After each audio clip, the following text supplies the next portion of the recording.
عمر رضی الله تعالی عنہ زمانہ وا یو پلار راغی عمر رضی الله تعالی عنہ ته شکایت وکړو وی عمره دې سر ته مې وګوره چې دا ویني را باندې بهیږي. عمر رضی الله تعالی عنہ فرمایل وی دا چا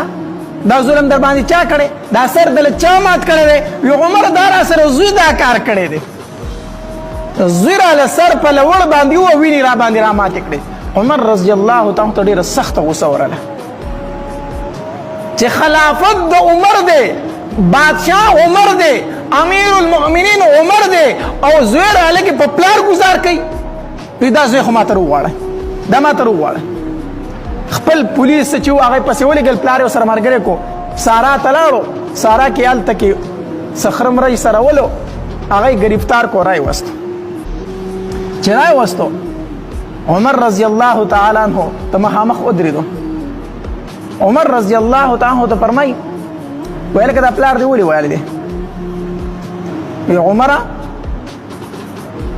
یو طرفه فیصله بنه که زما خبري به اوري کنه اوري بالکل به اورم. عمر رضی الله عنه دا ستا خبري ته وقدم او دارت وای دا د حالت ته د خپل حالت ته وګوره خپې د اسخاري مخ اسخاره لوی لور دی پلاس کې نیولې چرته مونږ او داس نه کوي د خپل لاس ته وګوره. نور ته عمر مونږ او داس نه پیژنم چې مونږ ستوي او داس ستوي ها مونږ نه کوي نه عمر مونږ نه کومه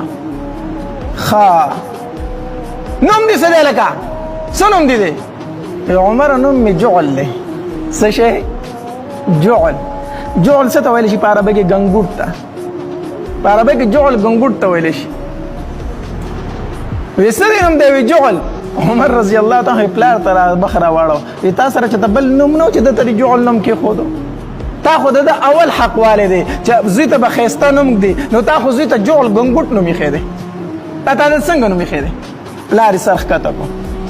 سرخ کته کو وی دا ته وای چې کار سکه دا لور دی پلاس کې نیولې سه حالت دا ولي عمر دا لور سره ذکر چې خر سرو منو سرو ما خر سرو وی دا پلار دی ولي والده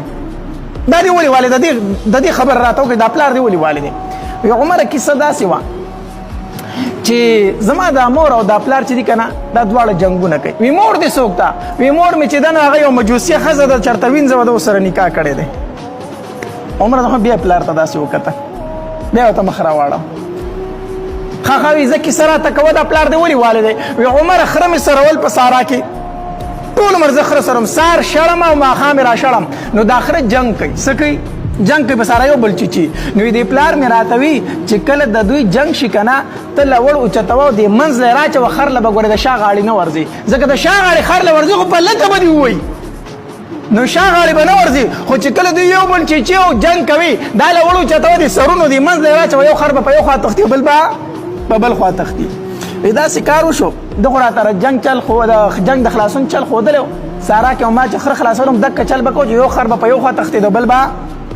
وی روزانه به زمونږ په کور کې جنگ او زما د مور او زما د پلار وی بیګاش په چراله مکنه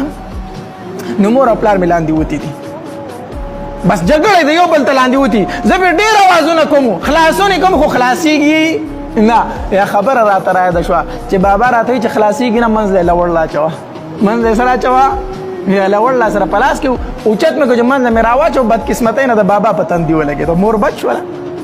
نو چې راوامي چې د منډه کړه خو خلاص شو.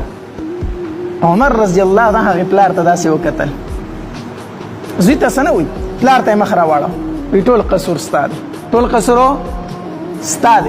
د بچي اول حق داو چې تا د خيستانو میخوي تا ورلنوم جوړې خېده ګنګوټ نوم دی ولې خېده بل حق د بچي داو چې تا د یوې سمې خزي سره نکاح کړی د تربیت خپل کړی وي تا د یوې مجوسي خزي سره د یوې کافر خزي سره نکاح کړی هغه ته د مور خپل حق څه بل حق دی ولا دا ځای کړی چې داغه خيسته تربيت کړی وي هغه نمونس پیژني نه او 10 پیژني هغه صرف خر پیژني او د خرو د جنگ آزادولو طریقه دی ورته خو هغه پیژني ټول قصور وستاره پلار ته زیته نو چې ستا قصور دی نو د بچي حق دا دی چې مور او پلار داغه سوي صحیح تربيت او صحیح